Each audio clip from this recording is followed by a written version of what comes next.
Bonjour, je vais vous parler du livre En finir avec Eddie Bellegueule, écrit par Édouard Louis et publié en 2014.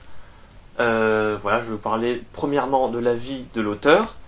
Deuxièmement, je me concentrerai sur le texte en lui-même et je terminerai sur mon ressenti personnel de par ma lecture. Donc pour commencer, Édouard Louis, né sous le nom d'Eddie Bellegueule, est né en 1992 à Alencourt, donc une ville en Somme, dans le nord de la France. Il a vécu dans une famille plutôt assez prolétaire. Son père travaillait à l'usine, donc c'était un ouvrier, et sa mère était femme au foyer. Il a été scolarisé dans le collège du quartier, et il a ensuite été à l'internat au lycée, où il a commencé à se spécialiser dans le théâtre. Et après, il est parti continuer ses études à Paris. Il a été diplômé normalien et il continue ses études dans la sociologie et à écrire des textes avec de nombreux auteurs de son temps. Donc, c'est-à-dire actuellement. Donc maintenant, je vais vous parler de son texte, en fait, qui est, selon moi et selon beaucoup de personnes, une autobiographie, même si Édouard Louis ne le considère pas tant que ça. Il le considère plutôt comme un roman. Voilà, c'est une grande question que je ne vais pas vraiment aborder, puisqu'il s'agit d'un livre de fiction ou d'autobiographie. C'est un livre qui parle forcément de lui. Il y a beaucoup d'indices qui le montrent. Et donc c'est en quoi je vais me concentrer tout de suite, maintenant. Donc d'abord je vais vous parler de l'enfance, ensuite je vais vous parler de la vie très pauvre et très prolétaire de sa famille et les conditions de vie. Et mon troisième axe, ça sera les discriminations qu'il aurait subies et sa sexualité, qui sont forcément liées. Donc, pour commencer, donc son enfance, donc on apprend qu'il est scolarisé au collège du quartier. Et le collège, voilà, c'est une époque très importante de notre enfance, qu'on retrouve dans beaucoup d'autobiographies ou des auteurs parlant de leur enfance. Et personnellement, moi aussi, j'ai ressenti le collège comme des années importantes. C'est l'année où on découvre beaucoup de monde, des personnes qui représentent les vitrines du monde, c'est-à-dire, malgré certaines connaissances plutôt très enrichissantes, il y a quand même certaines personnes qui sont assez cruelles, qui sont assez désagréables avec vous, et qui apportent beaucoup de discrimination, de haine et de rejet. Donc voilà, c'est un moment assez difficile pour lui. Il a lui-même dit qu'il n'a aucun souvenir heureux de son enfance. Et voilà, on comprend que c'est mal parti pour cette longue période qui le sera pour lui. Ensuite, on apprend qu'il commence à se spécialiser dans une voie, donc le théâtre. C'est comme ça qu'il arrive à s'exprimer, à être passionné. Et c'est comme ça qu'il arrive à s'ouvrir et à essayer de petit à petit quitter sa famille, voilà. Donc voilà, il y a vraiment une rupture avec les membres de sa famille qu'il n'aimait pas trop, qu'il n'aimait pas trop en fait. Et voilà. Et ensuite, on se rend compte que la fin du livre colle totalement avec la vie actuelle et d'Édouard Louis. On se rend compte que c'est très proche et ça m'a beaucoup surpris. Voilà, ça m'a beaucoup étonné puisque de base, dans des anciennes autobiographies classiques, il y a beaucoup d'écarts, puisque les auteurs sont parfois un peu plus vieux, enfin voilà. Ensuite, donc, je vais vous parler du deuxième point, qui est tout simplement la vie précaire. En fait, voilà, sa vie qui était un peu de la classe moyenne, voire pauvre. Il nous décrit parfaitement sa maison. On arrive absolument à se projeter, en effet. Il nous parle des murs qui sont complètement délabrés, de la maison, des meubles qui sont complètement miteux. Et il insiste beaucoup sur un appareil, la télévision. Je me rappelle qu'il y a un passage que le père disait que personne ne devait parler au dîner puisque tout le monde était concentré sur la télévision.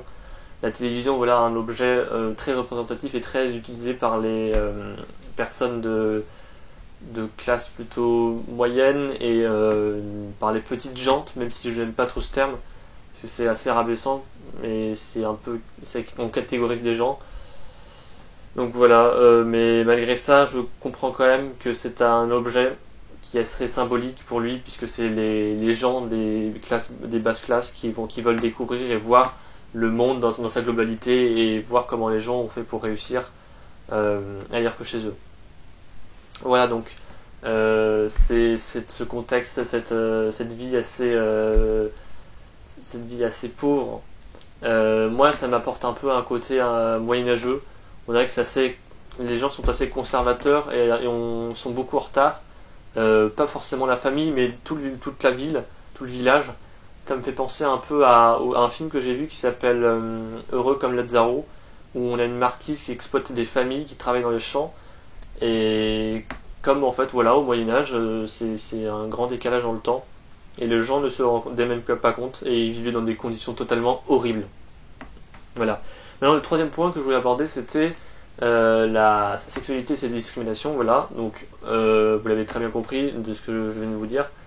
Quand il était au collège, il a subi beaucoup de discrimination, beaucoup de haine, simplement parce qu'il était homosexuel. Voilà, son père voulait absolument donner l'exemple, voulait absolument le rendre le plus viril possible. D'abord, Eddie Bellegueule, je l'appelle par son ancien nom, se posait beaucoup de questions. Et au départ, il voulait vraiment rassurer son père et s'entraîner et pour devenir vraiment un garçon viril. Mais après, il a voulu avouer sa pensée et sa sexualité, son orientation, tout simplement en avouant son corps et en avouant ses envies. Voilà, donc c'est en lien avec l'ouverture, le fait qu'il part de la famille, qu'il veut vivre une nouvelle vie dans un monde, dans un monde où on est plus ouvert d'esprit. Ça, c'était pour le dernier point. Pour terminer, pourquoi j'ai choisi ce livre ? Bien, déjà, on me l'avait beaucoup conseillé et on m'avait dit que c'était un bon livre qui avait beaucoup marché. En effet, on en a vraiment beaucoup parlé. Et les autobiographies, je trouve ça assez intéressant, même si je lis pas vraiment beaucoup de livres. Mais puisqu'il y a un côté expérience, et je trouve que dans toutes les autobiographies, on peut trouver des morales. Bon, bien évidemment, il ne faut pas qu'il y ait trop de superflu et de l'artificiel, parce que c'est quand même, on trouve beaucoup d'auteurs qui redorent leur image et de leur expérience et de leur vie. Donc, ce que je n'apprécie pas trop. Et là, je trouve que c'est assez véridique, même si on se pose bien évidemment la question si c'est vrai totalement ou non. Moi, je trouve quand même que c'est vraisemblable et que si ce n'avait pas lui, ça aurait pu arriver à d'autres personnes. Et donc voilà, je pense qu'on peut tirer beaucoup de conséquences et qu'on peut beaucoup y réfléchir pour se rendre compte à quel point dans certaines villes, comment vivent les personnes dans des conditions très très très déplorables, et aussi les esprits de certaines personnes qui sont très en retard et qui sont très en décalage avec d'autres pensées contemporaines. J'ai beaucoup aimé ce livre, je l'ai beaucoup lu, je l'ai lu assez rapidement, je pense, puisqu'il m'attirait. De plus, je voulais parler aussi d'un passage qui a beaucoup attiré l'attention, et moi aussi. C'est le passage où il a des relations sexuelles avec d'autres de ses camarades. Et voilà, j'ai trouvé ça très franc. Et ça a été peint pour moi comme quelque chose qui a été dit très justement. Pour moi, j'ai l'impression que c'était vrai. J'y crois totalement. Et là, on a quand même l'impression qu'il a dû passer du temps à réfléchir ou non. Édouard Louis, s'il devait comment écrire ce passage, parce qu'il est quand même très, très compliqué. C'est un passage très sensible du texte, mais qui résume qui résume en partie son histoire. Et moi, je trouvais que voilà, c'était une partie importante que je voulais souligner. Sinon, le livre, voilà, je l'ai beaucoup apprécié, je le recommande beaucoup. Voilà, je trouve qu'il est très bien écrit, qu'il est très accessible. Voilà, je pense que c'est un très bon livre. Merci de m'avoir écouté. J'espère que je n'ai pas trop bégayé. Bon courage!